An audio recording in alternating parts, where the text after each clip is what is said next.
Amen. Amen. Thank you. Who that's here has heard me teach this topic before? Tonight's topic is Michelle has, What's the topic? Angel has, John has. Helen, have you heard me talk about Find a Grave before? Oh, yeah.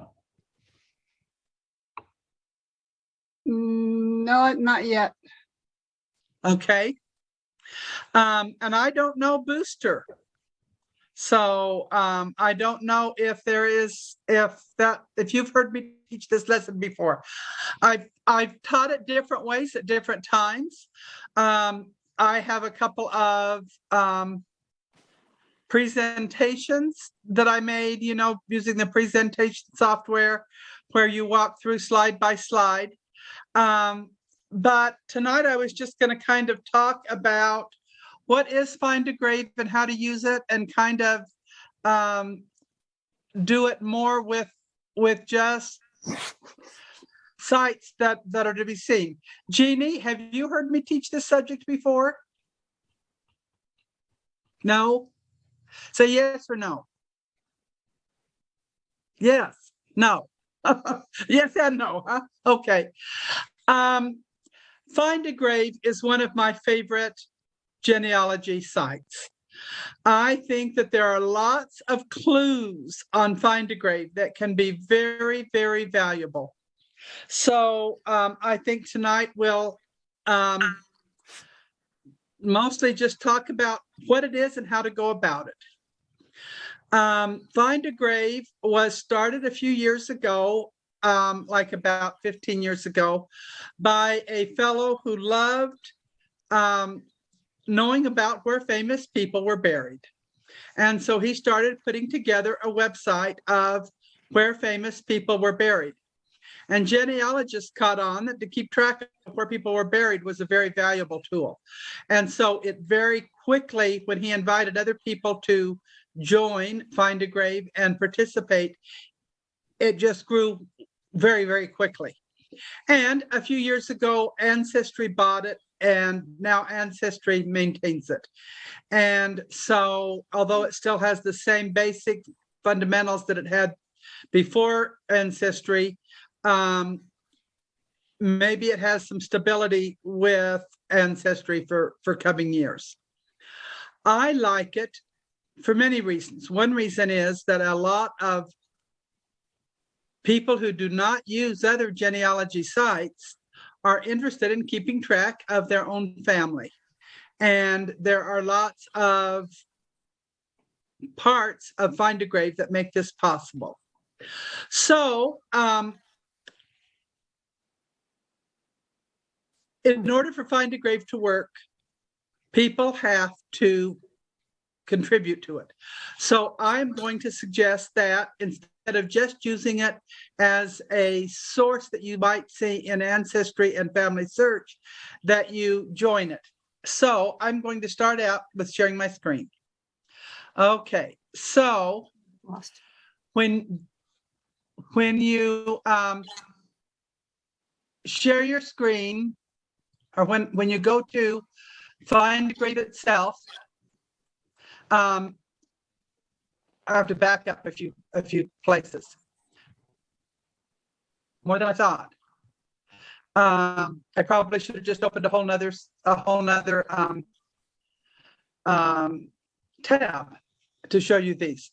So there are 210 million memorials created, and it says by the community since 1995. And that is definitely true. Now, who's the community? The community started out by being just people that were looking for famous people's grave sites. And then, as I said, it became genealogists. So I think it was about 206 or 207, somewhere around there, when I started using it. So the way that you sign on to Find a Grave is you make an account. It's free. And when you have made your own login and your own account, then you are able to add to it whereas otherwise you can't add to it. Now, why might you want to add to it? If it's your own family. There are some people who have as their hobby every morning to go through the obituaries of their local mortuaries and newspapers and make a Find a Grave website for everybody that shows up in those obituaries. So sometimes when I look up somebody's memorial, that's what they call it when there's a page devoted to somebody, I find that that's the case, that somebody has not put in any pictures, they just have put in a name, dates, and obituary. But often it has been started by someone in the family. As I have lost in the last couple of years, in fact, the last half a year, I have lost about 4 or 5 of my cousins to death. And so I've kind of felt like that their families should be the one that did the most work on Find a Grave, and they have not. So when I discovered that today, I added a little bit more. But you can only add if you have a membership, which, like I said, is free. You can suggest changes and edits, but you cannot do that unless you are a member. So that's another reason to go ahead and have your own account. When you're ready to search something, you can either search by memorials or cemeteries or famous people. And then if you want to contribute, there's also a tab here to contribute. Now, are you going to show us how to sign on, or? Oh, I can. I'll start by signing out, okay? Okay.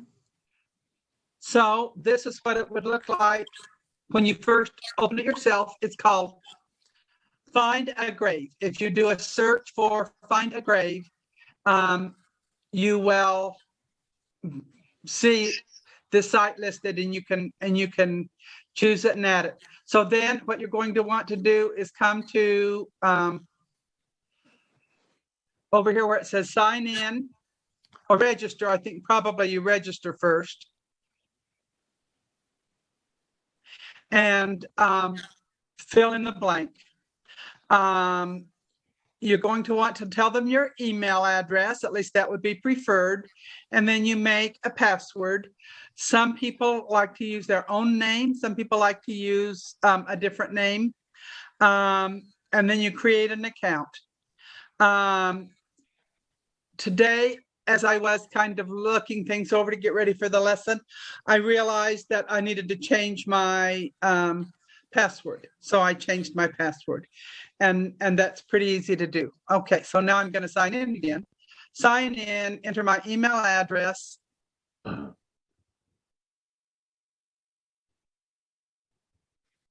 And so this is the email address that I gave them when I started. And the password that I changed it, that I updated it to today.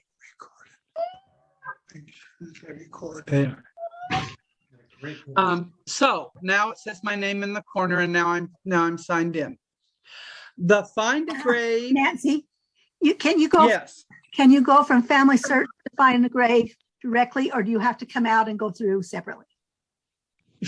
If you start at either Family Search or Ancestry, you can look at Find a Grave, but you cannot add anything, and you are not getting the most current stuff, because Ancestry and Family Search just update now and again. So if you want to be able to see everything, you need to be a member. Okay. A lot of people, I am sure, access it just through Ancestry or Find a Grave, but they're missing some possibilities of things to do. Okay. Thank you. The search engine that searches for individual people on Find a Grave on the internet, I don't like it. I find that nearly always I want to search from a cemetery. So, yes. Somebody's asking a question, but I'm not hearing it.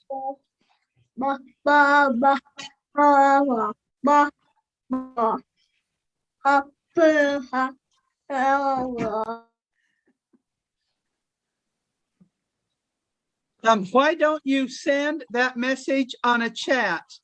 Down at the bottom of your screen, there should be a, if you wiggle your mouse around at the bottom of the screen, there will be a place where it says chat. And if you'll type in that question, I'll be able to understand it better. So when she's got that typed in, will somebody make sure that I read it, okay? So let's start with the cemetery that my cousin was buried in earlier this year. And so that cemetery is named Lebanon. And it is in Montezuma County, Colorado. So if I just start typing, I typed in Lebanon, and as I just start to type in Montezuma, it is going to show up, and then I can just choose it. So I don't have to type in everything. Now, if I do, so I do that and I do a search, and it's going to give me this little bit of a screen that tells me that this is Lebanon Cemetery. It's going to tell me that there are 398 memorials listed for this cemetery, and that it's 98% photographed. So that means that there's probably 398 people equals 98% of the cemetery. Now, what I want to do is I want to go ahead and search in the Lebanon Cemetery for my cousin. And her last name at her death was Sherwood. So I'm going to click on Sherwood, and I'm going to do a search. Now, all I looked for was her last name. And it gave me every Sherwood that is buried in that cemetery. And it just happens to be that my cousin Edith and her husband are both there. So when I click on Edith's name, I get her page, which is her memorial. And it's going to give me her birth information, her death information, the burial information, her memorial ID number, and I'm going to want to make sure I have a piece of paper and pencil, because I just might find reasons to write down the memorial numbers. And I can see right away that this is her obituary. So the person that started this page only knew what was available in her obituary. And I think actually that it was the cemetery itself. So I knew more, and I had more pictures than just, there wasn't even a picture in this case of her cemetery plot or her tombstone, just her name. And I had pictures that I wanted to add, and I could have added more information. But in order to do that, I would have to edit it. And if I'm not the one that started it, I have to edit it, I have to ask if I can make changes, or if they will transfer the ownership to me. And in this case, I wanted to be the one that could change things. So I asked them to transfer the membership to me. And so if I look under source, I will see that it was originally created by somebody who goes by the name Calmly Searching, and that they transferred it to me. And they didn't have So now permission from Calmly? Yeah, that was the internet name of the person who started it. So my guess is that it's somebody in that county that goes through obituaries and adds them. But it could have been somebody from the cemetery. Something else on a different one made me think it was for the cemetery, but I'm not sure I'd still agree with that. Anyway, here are pictures of Edith. And I thought I added one more today. I thought that today I also added a picture of her and her husband, but it looks like I didn't. So this gives me these statistics, which are nice. But the nicest part comes from down below. And this is the part that individual people have to add. Her spouse is listed in her biography up here with her obituary, but I wanted to add her spouse and her parents down here. And then a month later, her brother died, and so I also wanted to add him. I couldn't add him until I chose not to add anybody that was still living. So in order to add those people, if I were to go back now and click on her husband Don, and I get his page, and there is the picture that I added today. And I can see that someone else has added Don's obituary. And I was pleased that they did, but I knew more than that about Don. So I had added it by going up here to the edit and adding it. Did I transfer the memorial on this one too? Let's check and see. Oh, it was even me that created it in this case. Okay. So it was probably, but I think I still took the information for his biography from his obituary. If I wanted to add photos, this is how I would do it, by just clicking on that.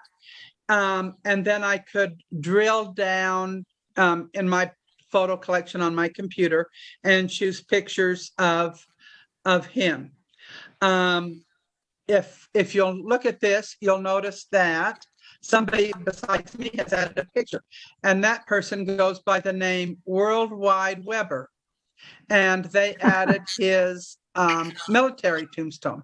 So probably that was somebody maybe from the VFW or such as that. And so what this has given me, if I wanted it, was a family group sheet of who Don's parents are, what his vital statistics are, who his wife was, and which of his siblings is also dead. None of their children are dead, so they're not listed there.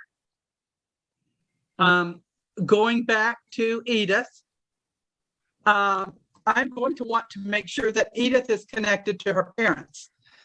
And I have already done that. So they're listed there. Now, as I looked at this today, I noticed that I've never added a picture of, that I had not added a picture of her parents. So I found a little picture of her parents and added it today. I might at some time in the future find a better picture and delete this one, but I like to have a picture of the people as well. Now, in that same cemetery, so, well, actually I want to go to the top of this page where it shows Lebanon Cemetery. I want to click on that again. And this time I want to click on Morris. And see, looking for my cousin Judy. Now, when I did this today, Judy was not on here. There was this Morris and this Morris, and they very likely are married, related to Judy's husband. But today, when I first, as I was looking, getting ready for this lesson, and I was following through a few things, lo and behold, I had never added, and nobody else had ever added, a memorial for her. And so today I quickly looked up her birthday and her death date. And do you see, she's not added to anybody. So let's add her parents. So to add to her parents, let's click edit, and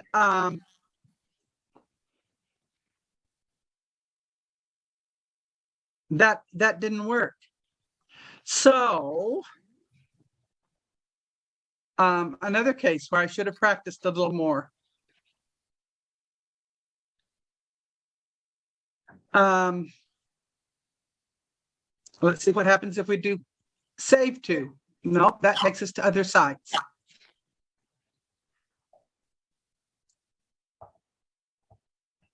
Well, Try it again, Nancy. there is her memorial page.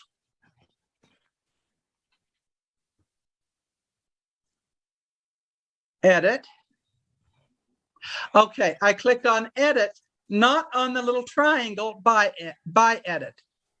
And I did spend some time this evening looking up her picture, and I found a picture I'd like to use, but I was having troubles figuring out where that picture is in all my files. But I added her birth date. I want to add her parents. So if I come down to family members, by the way, she died during this, and her funeral was held during a snowstorm. That probably has something to do with why I wasn't thinking about taking a picture of her gravesite, or maybe even why I didn't get her added then. So I'm going to put down her father's number. Now, her father's number, I know from looking it up in a different cemetery, because he's buried in a different cemetery, but his memorial number should be that. And when I push enter after putting in the number, I get Leroy Everett, and that is in fact her father and his number of his memorial in Find a Grave. And her mother then is 306-844-96. And I click enter, and I get now her parents are listed. Now, her husband and her children are still alive, so I'm not going to add them. But now I can immediately click on her dad, and I get her dad's memorial. And I can see that he was buried in Mancus at the Cedar Grove Cemetery. And I can look, if I look here, I can see that people, and I think in this case it was mostly me, have added her mother. We're looking at her father's page. Now she shows up as their child automatically. Her grandparents and my grandparents are listed, and all of our grandparents' children. Her father is Leroy, as we're on his page, and Mark Everett is my dad. So I can get their family group sheet of all of their families. And by clicking on each person, then I will get more information about their birth and death, their burial, and a little bit about a biography. Gee, the only thing I have right now about her biography, her dad's biography, is that he was a rancher. There's a whole lot more that I could write on about that I have not done. And I should do that. Another thing that's really good to do when you are in Find a Grave is to leave a flower. You know, if you went to visit the graves in person, you very likely would stop at dollar store and buy some plastic flowers and leave flowers at the leave them on the grave. Somebody here named Sarah Quinn apparently knew that he was in Masons and added a Masonic. That was Kathy Everett's daughter. Oh, you're right, Quinn. So this would be a niece of Leroy Everett. But so I'm going to leave a flower, and the flower that I usually leave, because they're my favorites, is a pansy. And I could write a letter and say a note that said "Love always" or something like that, or I could just add the flower. And now I immediately know some things about him that would help me in family research. I would know that Bob Tart feels an interest to my Uncle Roy. So I could click on Bob Tart, and I could find out his email and how long he has been on Find a Grave. And I can see that he's added 9 memorials himself. So that gives me an idea that he hasn't done an awfully lot. But oh my goodness, this is interesting. He's added flowers for 1,814 people. And that 9 times he's gone to the grave and taken pictures for somebody. So that tells me a little bit more about Bob Tart. Sometimes it's good to know who other family members are, because then you can email them and talk to them about about this person that you're both interested in. So that is my Uncle Roy's grave. Now, if I go to Cedar Grove Cemetery, by clicking on that again, then I come up with a memorial with the screen that I can search the memorials for other Everetts. So I can type in Everett and do a search. And I am going to find a lot of Everetts. I am going to find baby girl, who I happen to know is my my aunt's twin, who died the day she was born. My mom and dad's siblings, my dad's siblings. Here is my mother, because her name was Everett when she died. A couple of aunts who are buried next to my dad's siblings. And so those are the different people that are buried there. Now, I just noticed something I hadn't noticed before. Pearl Everett is listed here as Pearl Everett, and at the top she was listed as baby girl. So I probably am going to want to go in and combine those two so that there are not two duplicates. Sometimes the people that work at the cemetery keep an eye on things like this, but in our little hometown cemetery, they don't do that. Now, just out of curiosity, because my sister Alice is here today, and I am too, we could just go and look up Alice's last name in that cemetery and see if there's anybody, because we want to make sure that there is in fact a memorial for her son. And we'd also then, if we're going to do that, we'd want to make sure that I had added a memorial for my daughter. And sure enough, there she is. In this cemetery, you'll notice that there's also a note of what her plot number is. Now, that would help me if I was going on Memorial Day and wanted to find that burial and I didn't know where it was. Not every cemetery has added that, and most people don't know it on their own. Usually that's something that cemeteries know more than people do. But I have been able to, by doing this, to I can just find out a whole lot about my family. Now I think I'll stop sharing for a minute, and I'll tell you a couple of stories. One time we were getting ready to go on vacation to Jasper County, Illinois, and I wanted to look in the cemetery to see if I could find anybody that looked like they were related to my Catherine Ann Van Dyke great-great-grandma. And I found a marvelous Find a Grave page for her brother. It told not only the bio was what was great. All of his children and siblings and parents were all listed, but his bio was so interesting. His bio told about how during the gold rush of 1849, he and a bunch of friends all decided to go get rich in the gold fields. And so they all went, and a couple of them came home. It was something like 13 went, and only a couple lived long enough through the trip to make it home. But it just gave me a lot of great information about my ancestor's brother, which gave me lots of clues about who their father was. And so I was very glad to see that. So when we went to the cemetery on vacation, I had printed out the page of her brother John's memorial on Find a Grave. And when we got to the cemetery, it was a huge cemetery.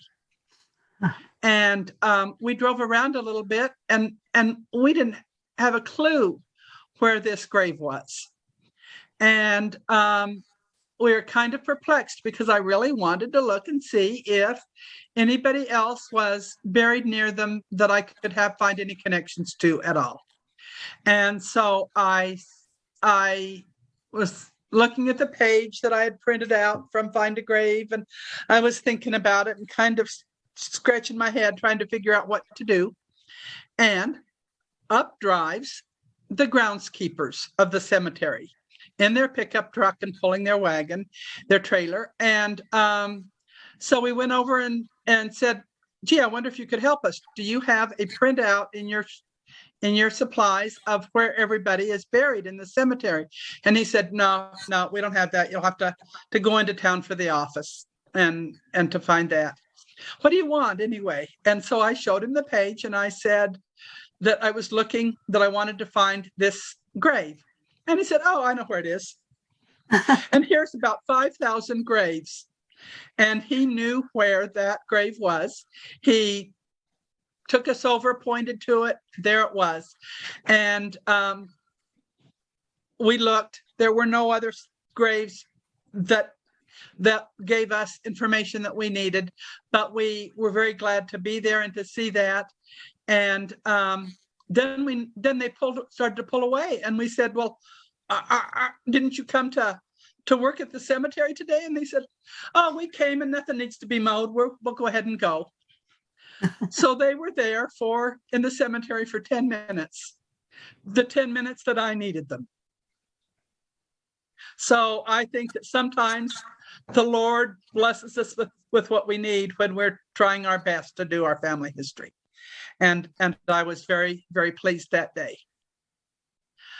And another story about Find a Grave that I've alluded to many times in the last few months was when a couple of years ago, we decided to go for the first time that we had ever gone to the Parowan City Cemetery to see if we could find the graves of Nels Otto Mortensen, who was a great-great-grandfather that I had never really paid very much attention to. And I had printed out the pages from Find a Grave to help me find it.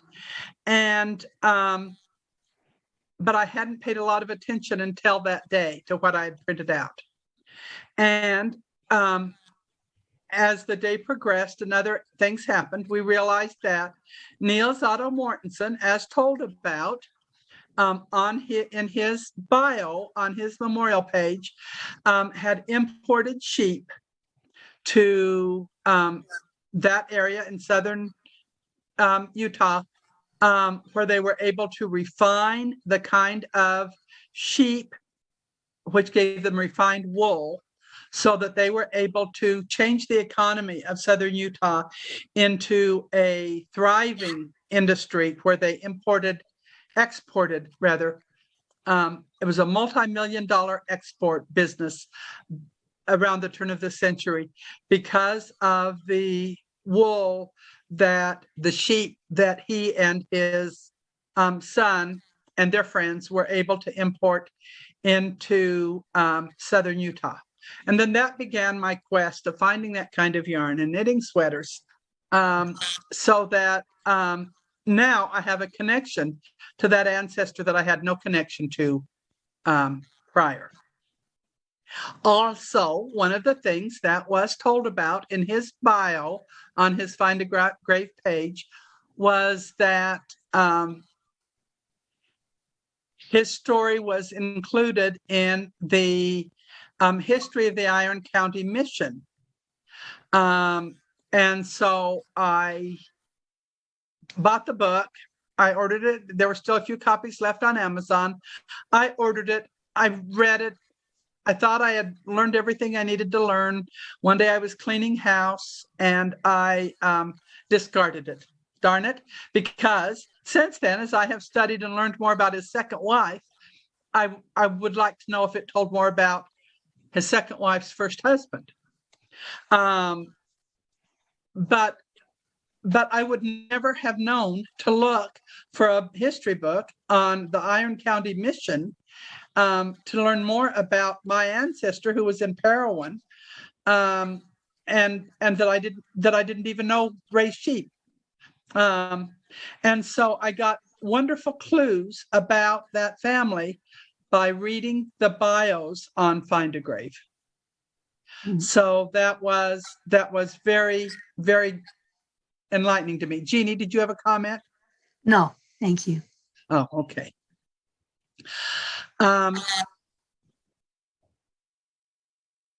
I have also, one of the other features that Find a Grave has that you can do is you can volunteer to take photos of a person's memorial where there is no picture. And nowadays, most cemeteries are very highly photographed. But when I started, about 2008, there weren't as many photos taken. And if you go to the cemetery near you, you can volunteer to go to the graves of people who have not been photographed and take a picture of their tombstone and post it on that memorial. And I have not done that as much in the last few years, but we did do some very interesting ones while we were on our mission. And in the past, I found that there were lots of people volunteering in Provo and not people volunteering in Springville. So most of the ones that I volunteered, I went to Springville to do. Another example of finding a member of my family on Find a Grave was I looked up my great-grandfather.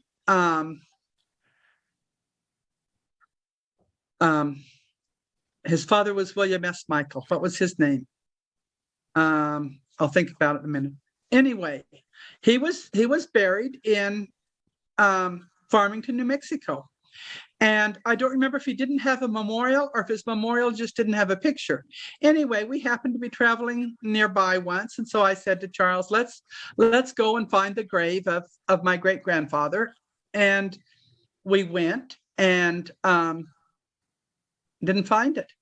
And the fellows at the cemetery helped me find the spot. And we went out and there was on a nice grassy plot was where he was buried with no stone. And that kind of made me sad that my great-grandfather didn't have a stone. And so I sent an email to all of my siblings and said, don't you think our great-grandfather ought to have a stone on his where he's buried? And so we all went together and went to the local memorial place here in Provo and told them we wanted a very economical one and got a very economical stone. And then once when we were down in Mancos, when Alice and I were in Mancos, we went on down to Farmington. And as we knew we were going to be there on Memorial Day, and it was not Memorial Day, Labor Day, and it was going to be a holiday from the cemetery. So we called ahead and said, could somebody from the cemetery be there to help us because we're bringing a stone? And two very gracious kids were there that day. They knew we were coming. They had already cleared the grass away to make room for the stone. They had their bobcat. They helped us get the stone out of the back of our car. And it was pretty heavy because the cemetery had a size requirement for the stone, which was bigger than our budget stone that we bought. And so Beasley's here in Provo had added cement to the stone to make it the size that the cemetery wanted it. And the cement was very heavy. And so it was a very heavy stone. And Charles thought that he could get it to roll down from the back of the car and whatever, but it would have been a really big, heavy project to do that. And with their equipment and their knowledge, they just did it so quickly and so easily. And we were the only ones, I think, in the cemetery that day. And when we were finished, they were ready to leave. And I said, I think we need to give them a tip. They came on their day off to help us, and we should give them a tip, but I don't have any money. And Charles was over talking to them still. And so it was kind of hard to go up to him and say, hey, do you have any extra money? And Alice said, and this is a tender story to me because of Alice's willingness and what she said. She said, all I have is $100 bill. So let's give them $100 bill. And I said, well, I think that's a little extra. And she said, maybe they have been praying for extra money. Maybe by giving them the $100, we are answering a prayer that they've had. And as I have thought about this through the years, I think that that's the case, that we answered prayers that they had and were able to bless them for doing something for us that we couldn't have done anywhere near so easily if we would have actually succeeded in getting it out of the car and over to the place in the cemetery where he was buried. And now all of my great grandparents have stones at where they were buried. So I'm very glad about that.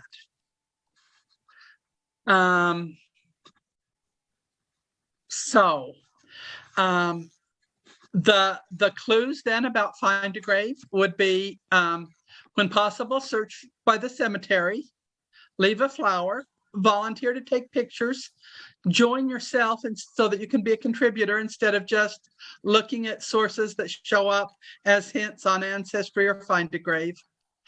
And then use the app.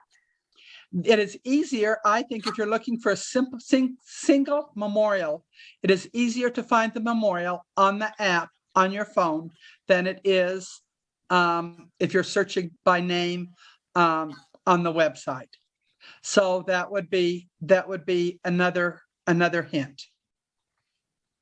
So that pretty well covers Find a Grave. There are a couple of other sites that are similar. One is Billion Graves. I have not used Billion Graves enough to give you a lot of good information about Billion Graves. It does not have a Billion Graves yet. But it is growing, and there are sometimes hints on Ancestry and Family Search for it. And another site is called Set in Stone. Now, Set in Stone, the interesting thing about that website is that, and it does not have anywhere near as many entries, but everybody that is listed in the cemetery records of the cemeteries that are included, whether or not they have a picture, whether or not they have a stone, everybody that is buried in that cemetery is listed. So if you thought somebody was buried in a specific cemetery and they're not buried there, then that would be a good place to look, because you might be able to find burial information, even though you are not able to find them on Find a Grave. Okay, now I have a question for you. Help me figure out what to do about this one. This last week, another cousin of mine died. He died, he fell off a ladder in that city where he lives in Thailand. And his wife decided on cremation. So he is not going to be buried. How can I get him on Find a Grave so that that information is available? Anybody have any answers? There are places where you can bury cremated people in a little box or a little box that may have their ashes in the Well, cemetery, or um, like that is definitely true in the United States. My husband has a cousin who was cremated, and because he was a veteran, and was buried in a federal cemetery, they have full-size burial plots for people who are buried in caskets, and for cremated individuals, they have like a 12 by 18 spot so that they have room for the cremated people. And so that was easy for him because he's buried in the cemetery. But what about all of the people whose ashes are scattered? I believe you can create a memorial without it being connected to a cemetery. Because I think I've got a few relatives that are listed that nobody really knows where they're buried. They don't know what cemetery or anything. I think you're right, Karen. I don't have the details on how to do that. And I have thought about that this week, that I need to get those details. I had wondered if we can put them in the cemetery where his parents are buried, if they would allow us to make a memorial for somebody who is not in fact buried in that cemetery. One time my son was traveling in the ocean outside of Ketchikan, Alaska, and he came across a little island, and they went on the island and they found a little cemetery that had a half a dozen graves, and he thought it was interesting, and he took me pictures, and I was able to create a cemetery and post the information that was on the tombstones for those people, and they allowed me to make a cemetery without a name. But I have not yet figured out exactly how to do this. And I didn't, frankly, I've thought about it without doing any research. I haven't researched it. But I think that he needs to have a memorial on Find a Grave. I suspect that this is not something that his wife is going to be particularly interested in. But then I have only met her once for 30 minutes because they didn't come from Thailand very often, and I've never been there. But we kind of ought to be responsible for our ancestors and our relatives and make sure that they are included. I kind of expected Jeff to say something, Maurice to say something about your great greats, your 8 greats, because that is something that Brother Maurice has pushed in their ward, is to encourage every member of their ward to learn about and take care of their 8 greats. And so when we found our great grandfather, now he's giving me a thumbs up. When we found out about our great grandfather without a stone, we certainly thought that was something to do. How many of you have used Find a Grave? Angel, Karen, John. Yeah. My husband's got his hand up there in the back. Yeah. Yes, Angel. The internet's just lovely for this Find a Grave. So I was looking to see if there was a Find a Grave for Ben's great grand. No, I don't know. I feel a good kinship to her name is Anna Lobby Schmidt. And I have found her death certificate, and it says that she's buried in the Riverside Cemetery in Minnesota. So I made a Find a Grave with the death certificate, saying, can you take a picture? And no one, it's too cold to go out and get a picture right now in Minnesota. But I'm hoping somebody will take a picture because she's buried there, and it's a Lutheran church, and it says only like 81% is photographed. But I thought, I don't even know if they have a headstone. I know she's buried there. I don't know if she has a headstone. So very often you can call the cemetery offices and get additional information. Okay. Different cemeteries have different amounts of information. The Springville cemeteries are great. And different ones are going to give different information. If I just saw a chat pop up, so if you click on the chat at the bottom, Karen has found us the link of how to add a memorial to find a grave when there isn't a cemetery. Good. So now I have my answer. Very good. Thank you for doing that, Karen. And I've covered my topic, at least the parts of it that I had planned to cover tonight. So I think it's time for us to listen to anybody else's comments and then to have a closing prayer. I just wanted to comment to Angel's situation. Yeah. With wanting to get a photo. Sometimes you can find volunteers in certain areas that will go and take a photo. They'll go and walk the cemetery or go talk to the Oh, sexton. I did on Find a Grave and I requested a photo, so it's in the request queue, whatever. Yeah. There's for that cemetery, I think there's 10 people that requested a photo. Mm, So okay. Okay. Well, and I think too, you can, I don't know how close the Historical Society or the DAR or any of those, sometimes if you contact an organization, that's kind of what they focus on, you can find individuals as well. Or contact Another option for that. Go ahead, John.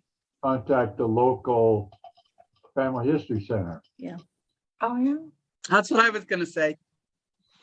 And you can find that on Family Search. Okay. And those are the people that are listed as working in the local Family History Center have a soft spot for family history. Well, also Ben's grandma that just passed away, Alberta, their first child was a stillborn.